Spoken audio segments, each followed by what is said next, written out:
We'll be looking towards that AGM and, of course, amendments on the floor, if any, but still staying with matters law. Athletics Kenya, things are not very good there after the court ruled that the current leadership must exit from office after holding the leadership for more than 8 years. Sembo, probably that's our next point of discussion. And you're talking of the Sports Act 2013. And of course, most associations are not compliant. And we are beginning the situation at Athletics Kenya. Yeah, the Sports Act is quite explicit. The men and women who lead must serve for no more than 2 terms, so 4 years each. But here we see an association that has gone for over 8 years with the elections. Yeah, you are referring to Schedule 2 of that Act. Yes. And the people who went to the court... Actually, former athletes. Yes, yeah. Moses Tanui and 10 others. Yeah, you know, they had their own question of rights. In fact, the case was prolonged because, as at 2019, the court was still battling whether they have the right to have gone to court or not. A preliminary objection had been raised on the whole petition. And Justice Okwanyi dismissed the preliminary objection, saying they can go to the court over their rights. So they went to court to ventilate their rights which had been violated. One, they are not participating in making the constitution. 2, they are being denied opportunity to compete and also offer themselves for leadership. So I think the main issue here is the Act and the schedule vis-a-vis how the federations and their constitutions must relate and work out for the best for the best interest of sports. Okay. And those are some of the gaps we are saying that this Sports Act also needs to be relooked at. For example, if the Sports Act requires that we must have county associations in all the 47 counties, yet the Registrar of Sports herself, the Ministry of Sports itself, only are based in Nairobi. They have never devolved to the counties. Who will enforce such, need for, devolution of everything? And talking of that, I see it still on the scoreboard and ready to break it down for us what the Sports Act 2023 entails. Jacob?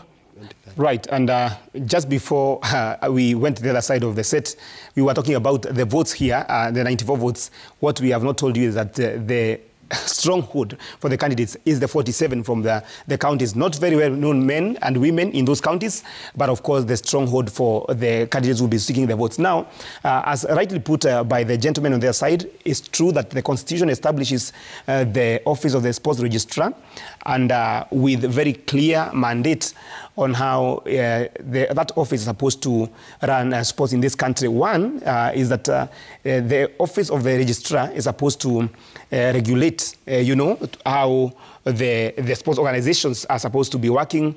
And you had Wakili Assemble there saying that there is always a clash between really what is supposed to be happening with the counties and the national, at the national level when it comes to the framework that was put out by this one.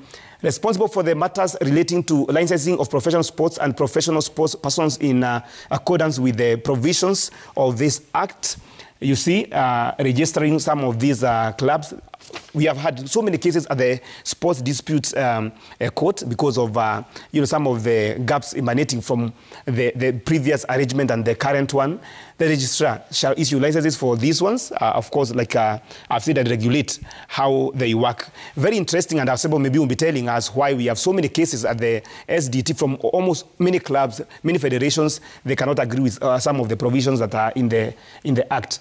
The Constitution also says that those people who are supposed to be running these federations are supposed to, have a term limit of 4 years, and 4 years, not more than 2 terms, and is another contentious issue. And really, maybe I want to draw a question to Wakili Asembo. When it comes to international law, and there is the issue of, some sports bodies internationally allowing more than 2 terms, but here in Kenya we're talking about 2 terms. How do we go about that? Okay. Yeah, I'll take it up very fast.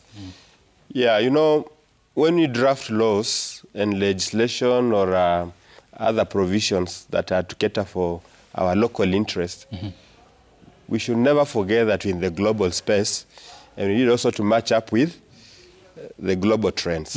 International best practices, yeah. Because that's what already brings about the conflict. For example, the FIFA president can go up to 3 terms. Yet our act now, and particularly the Schedule 2, the paragraph you're reading there, paragraph C, you know, it's drafted very funny. It starts as Schedule 2, then it starts with paragraph C, then there's Roman 1 and 2. So they are saying that not more than 8 years, in short. And they are also saying that you can have a term of 2 years. You can have a term of 2 years, 3 years, 4 years maximum, and then you go for another eligibility of another 2 years or 3 or 4 years. So this conflict, I think those are some of the things that must call for review and amendment. I think that's my position. We don't want to be conflicted when we relate with the rest of the world. So but Wakili, I think this is just a guide, because there are federations which have 2 years. If you look at the Athletics Kenya case, Justice Lawrence Mugambi is now saying there's no room for flexibility. You have to. It has to be this 4-year, maximum 8. Or if it is 2 years, maximum 4. Yeah. That's what I'm saying. There are federations which have in their constitution, because now this is guiding the entire federations. But FKF have their own constitution. Suppose says 4-4. Suppose the Sport Act did not put in mandatory terms, it shall be 4-year, maximum 8. You need to have given room for federations to have their own. But again, so in this one, I believe it is in tandem, because FKF says 4-4. Sports Act is 4-4. So in my view, if we were to now peg our discussion on the FKF, now they have done their term. But if you are to peg it to the FIFA? No, but now FIFA, it was amended. Because the FIFA president can go for 3 terms. But it was amended. Actually, that's an interpretation. Ladies and gentlemen, because of time, let's go back to the scoreboard this year. Maybe you can wind it up for us this year. Absolutely. And the debate that they are raising there is that, you know, the FKF can always amend the constitution through the delegates. And therefore, if they amend again, like in the AGM that is coming up, then the conflict Assembly is talking about will be seen. Of course, that was the point about the term limits is going to be quite an issue there with the recent development. Then we have also about the question of the Athletics Kenya that Swila alluded to. We have some of the, you see, for the last 11 years, no election has been held. It was mentioned about the court case that was there, still very active. It has been rekindled last week because of the stay orders they obtained to make sure that they continue serving after the orders to vacate office. Then we have the Kenya Hockey Union. This one is quite an interesting matter that for the last 15 years, Mr. Ranjit Rashon has been there. And of course, the Kenya Basketball Federation, again, Bwana Otula, has been there in power since 2008, 15 years, no election, no nothing happening on that side. Really, it leaves us in a very interesting point that this Sports Act is just on paper, but it's not been followed. Thank you, Isia. Breaking it down there for us on the scoreboard.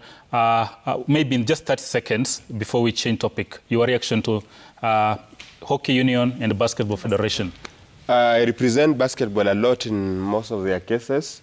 It's not true that they were in office from 2008. When was Otula elected? Otula was elected properly. What do you mean properly? But he has been in office before being elected. No, but the Sports Act, the Sports Act is the one that now recognizes the federation. So he was elected properly in 2013? In 2021. Says Assemble anyway. So he has another 8 years.